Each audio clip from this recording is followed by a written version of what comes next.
Authorship and evaluating information online. As mentioned in Sprint 1, it is important to consider authorship when choosing which sources to use in your academic work. It can help you evaluate the quality, reliability, and credibility of a source. This is particularly true when using information found online, as anyone can put information on the internet with few, if any, checks to its quality. This is especially true with the rise of fake news, conspiracy theories, and heavily biased misinformation that can be found throughout the internet. Posting information online is simple and can come with a sense of anonymity. People can use pseudonyms, fake names, or simply leave no author information at all.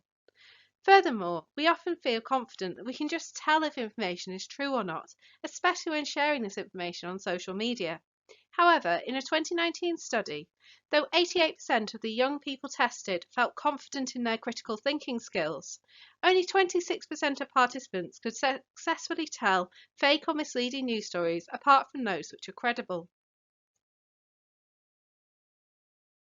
One tool that can help you evaluate information is called the CRAP test. This stands for currency, relevancy, authority, accuracy, and purpose. You can use these criteria as a guide when evaluating information to include in your assignment. Please be aware that it may be useful to engage with sources that do not pass this test, as long as you critically evaluate them. It is important that you locate and understand multiple perspectives on a topic, keep an open mind, and acknowledge that new research can potentially dispute previously widely held views. See the Evaluating Information Guide on the library website for more details on each of these criteria.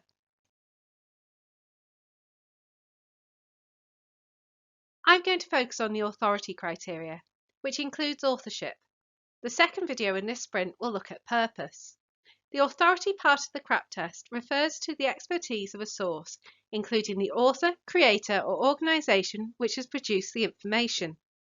The author's background, education level, funder or sponsor are all important to consider when evaluating if a source is trustworthy.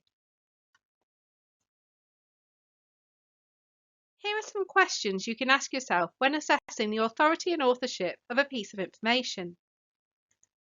Firstly, who is the author, publisher, source, or sponsor? This is not always an easy thing to identify. Sprint 1 in this intensive looked at how to identify authorship of different sources, which may help you here. Secondly, what are the author's credentials or organisational affiliations? So again, sometimes this isn't clear, but it is important to consider the background of the author and their current links to organisations, which could have their own agendas and biases. Is the author qualified to write on this topic? Can you actually verify this? For example, if someone is writing about data or specialist areas like health, nutrition, scientific discoveries, or psychology, to name but a few, do they actually have a background in this area? If not, then the information may be overly simplified, taken out of its wider context, or even completely unfounded. Is there any contact information, such as a publisher or email address? Could you contact the author if you notice an error in their work?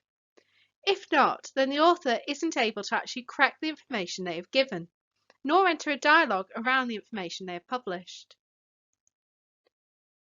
Does the URL reveal anything about the author or source?